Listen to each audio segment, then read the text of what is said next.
Mais Poutine lui-même voyage à bord d'un... Attends, je tiens à te rappeler, Tania, que Poutine voyage lui-même à bord... Attends, je tiens à te rappeler que Poutine lui-même voyage à bord d'un Ilyushin 96-300. Donc c'est encore le grand frère de celui-ci. Mais oui, Tania, c'est un bunker en plein ciel. C'est un bunker en plein ciel, Tania. C'est-à-dire que tu abats l'avion... L'avion, oui, il se crache, mais les pièces qui sont ultra sécurisées, qui sont blindées, ne sont pas touchées. Et elles sont uniquement ouvertes de l'intérieur. C'est-à-dire que même s'il y a des assaillants au sol, vous ne pouvez pas l'ouvrir. Vous ne pouvez pas. Vous aurez beau utiliser toutes les armes que vous pouvez, ça ne va pas s'ouvrir. Donc, en fait, Poutine a instauré dans un avion, je dirais dans une boîte qui vole, un système ultra sécurisé qui lui permet de croire que oui, il peut voler avec ou sans Sukhoi. Pour moi, je pense même que les Sukhoi, c'est juste par prévention. C'est-à-dire au cas où le pilote d'avion n'arrive pas facilement à détecter une menace, le Sukhoi, lui, est là pour avertir le pilote que faites attention, il y a une menace qui plane sur l'avion, nous on va vous défendre le temps que vous sécurisez le client ou le président. En fait, c'est ça l'idée. J'étais parti à Dubaï. Ils auraient parlé de l'avion qu'il avait pris, qui était très sécurisé, qui était même exporté pour tout. Mais je ne savais pas que c'était un Ilyushin. Oui, c'est un Ilyushin. C'est un Ilyushin. En fait, les Ilyushin, il y en a plusieurs versions. Il y a des 76, il y a des 96. Maintenant, dans la gamme des 96, il y a plusieurs clés. Il y a des 96T, il y a des 96-300. Il y a tellement de gammes. Ça dépend. Poutine, lui, il a le dernier des modèles. Maintenant, ceux qui sont censés transporter les marchandises, c'est des T simples, qui sont aussi, je sais pas s'ils sont blindés, ça j'ai pas mené une enquête par rapport à ça, mais je sais juste que tous les Ilyushin qui sont susceptibles de transporter des personnalités influentes, par exemple comme le ministre des Affaires étrangères, Sergei Lavrov, c'est des avions, oui, c'est des avions qui ont une pièce ultra sécurisée blindée. Waouh. Waouh. Et aussi, quand tu parlais de Sukhoi, il faut aussi comprendre que l'avion est sous haute protection de radar. Donc, en Russie, par exemple, un Ilyushin... Pourquoi Poutine a voulu qu'il prenne le Ilyushin? Parce que les pays qui doivent traverser, là, il avait peur qu'on puisse attaquer son avion. Non, on va y arriver, Tania. On se presse pas. On va y arriver. En fait, il faudra aussi que les gens comprennent, parce que là, on est dans le domaine de sécurité. En fait, le Ilyushin 96, comme tu posais la question, c'est un avion qui est accompagné généralement de 4 Sukhoi. Précisément les Sukhoi 30.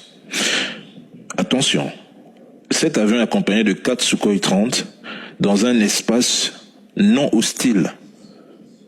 C'est-à-dire, en Russie par exemple, là vous pouvez voir un Ilyushin avec 4 Sukhoi. Alors, sauf que si l'avion se retrouve dans une zone potentiellement hostile, mais pour la personne qui est à l'intérieur de l'avion, c'est-à-dire le président ou le client qu'on transporte, là les données changent. C'est-à-dire, non seulement le Ilyushin ne se fait plus protéger par des Sukhoi 30, mais se fait protéger par des Sukhoi 35. On prend 7 Sukhoi 35 et parfois quand le risque est très élevé, ce sont les MiG-31 qu'on utilise. Pourquoi les MiG? Parce que les MiG, ce sont des avions qui ont la capacité d'intercepter la menace à très haute vitesse. Et ils sont même capables de couvrir de vastes distances et d'intercepter à longue portée. Je te prends un exemple vérifiable par tous, hein, vous pouvez taper ça sur Google maintenant. Tania, en octobre ou en novembre 2022, un MiG russe a abattu un avion ukrainien à 300 km. Ah oui. Je vous invite à aller taper ça sur Google si vous voulez des preuves. Je dis à 300 km, c'est-à-dire une distance séparant deux villes comme Douala et Yaoundé. Le gars, il a tiré, il a battu l'avion. Donc, tu vois à quelle portée, lorsque la menace est élevée, on se sert d'un type d'avion pour intercepter des menaces qui peuvent, je sais pas, arriver même à une distance de 500 voire 700 km. Tania, c'est une dinguerie. En fait, c'est pas pour rien que les médias français ont toujours dit l'aviation russe, c'est une puissance. Et c'est une puissance. C'est juste que tellement on est noyé dans une propagande, eux-mêmes, ils veulent nous faire une propagande comme quoi, oui, l'aviation russe, ça date des années 90, mais sur le terrain, c'est sur le terrain qu'on voit les choses. Sur le terrain, Tania, les Russes sont avancés. Déjà, pourquoi ils sont avancés? Parce que les matières premières qu'utilisent ces avions proviennent de la Russie, Tania. Moi, je l'ai toujours dit, hein, quand je vois des Africains qui disent, oui, la Russie, c'est des colonisateurs, les Boeing que vous utilisez là pour aller en France, ces Boeing transportent du titane. Le titane vient de la Russie. Majoritairement, tous ces avions, c'est pour ça que tu as vu quand la guerre russo-ukrainienne éclate, des entreprises comme Boeing et Airbus, il y a une forte panique parce que ces entreprises dépendaient à 60% des matières premières russes. Aujourd'hui, Tania, je te donne encore une petite anecdote. Aujourd'hui, si les gens sont capables d'acheter sur Alibaba, allez remercier Poutine. Parce que c'est grâce aux alliages titane de la Russie que ces avions deviennent légers. Il faut aussi qu'on se le dise, Tania. On veut critiquer un pays, mais aujourd'hui, c'est ce pays qui vous permet quelque part de vous transporter, de vous déplacer, et même de vivre et de survivre. Là, je parle de l'Europe. Donc, c'est pour ça que Zelensky lui-même disait, dès le départ, en 2022-2023, chers Européens, vous êtes des hypocrites. Parce que vous livrez une guerre, mais en réalité, vous êtes en train de consommer russe. Mais oui, en fait, c'est ça la réalité, Tania.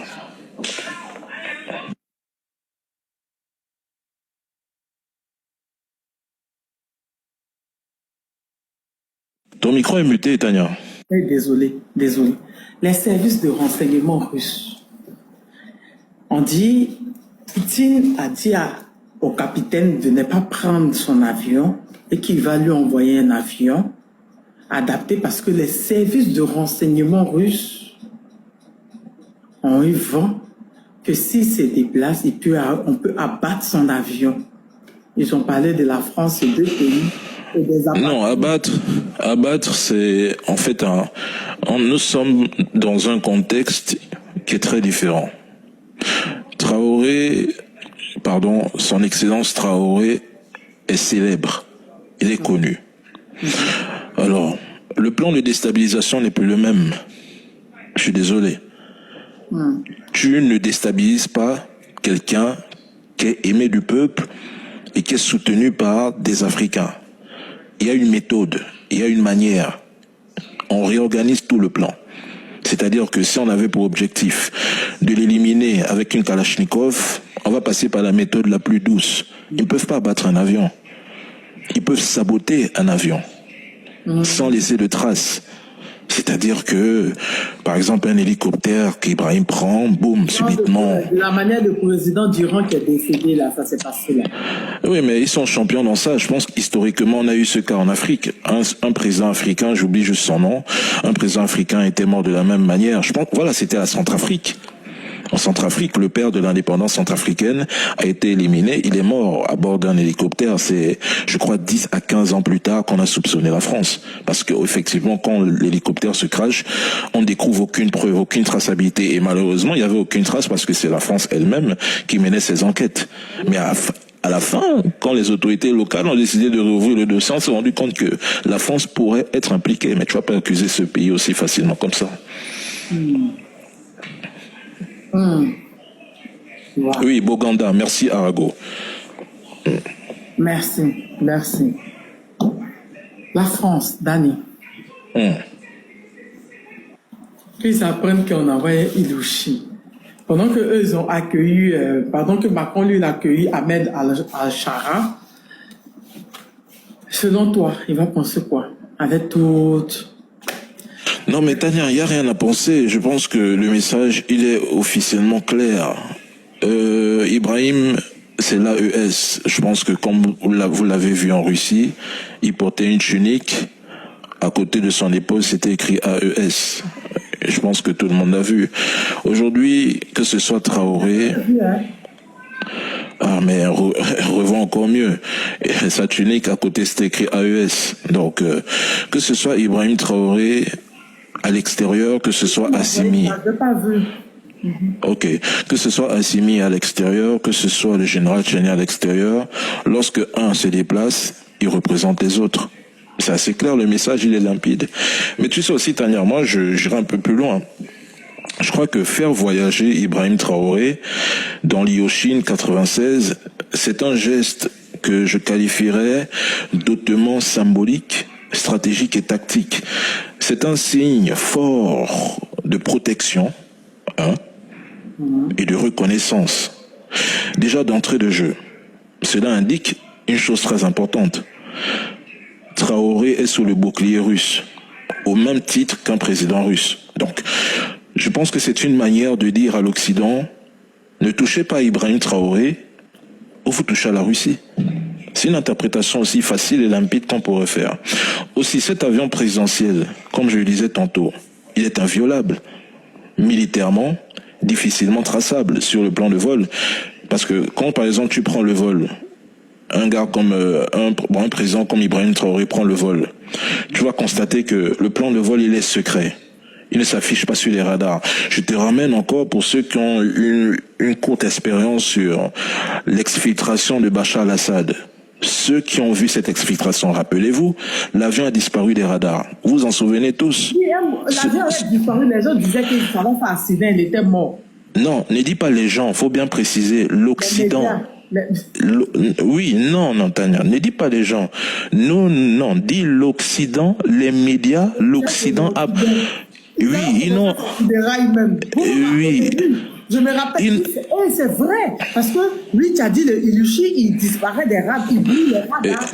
Et effectivement. Donc, ils ont activé un système de non-traçabilité. France 24, TF1, non pas TF1, LCI, France 2, tous, j'ai dit que tous, oui. Tu avais même fait un live. On pensait qu'il était mort. Tu avais fait un live. Et puis tu as dit, on a qu'à attendre les informations. Et voilà. Tu savais qu'il bouge là. Voilà, donc c'est-à-dire que quand l'avion est au sol, vous le voyez. Quand il décolle, déjà le plan de vol, il est secret.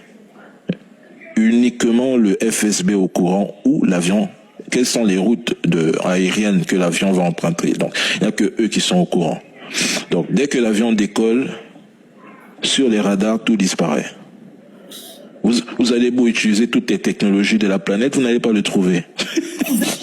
Exactement, Bachar al-Assad, on a cherché là, on fait live la nuit, on n'a même pas dormi, on a passé le temps à parler de ça. On se disait, les médias disaient déjà qu'Audrey, son avion a craché, il est mort. C'était ça. Non mais, Tania. Tout maintenant. Tania, ça c'est un Ilyushin 76. Imagine le 96. Bon, imagine donc son grand frère de 96. Imagine les prouesses. C'est comme si tu compares un Sukhoi 20 à un Sukhoi 57. Est-ce que tu vois un peu la différence?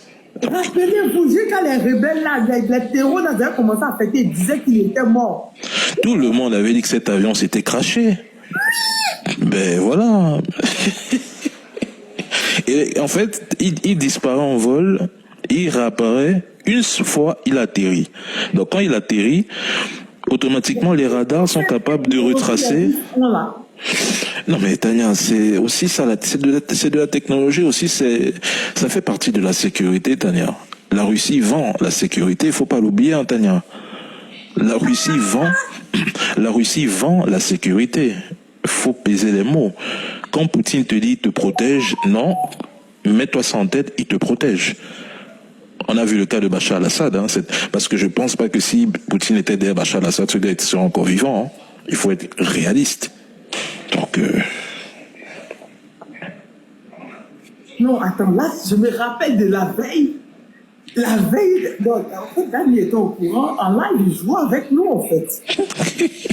Non, en fait, Dani était au courant.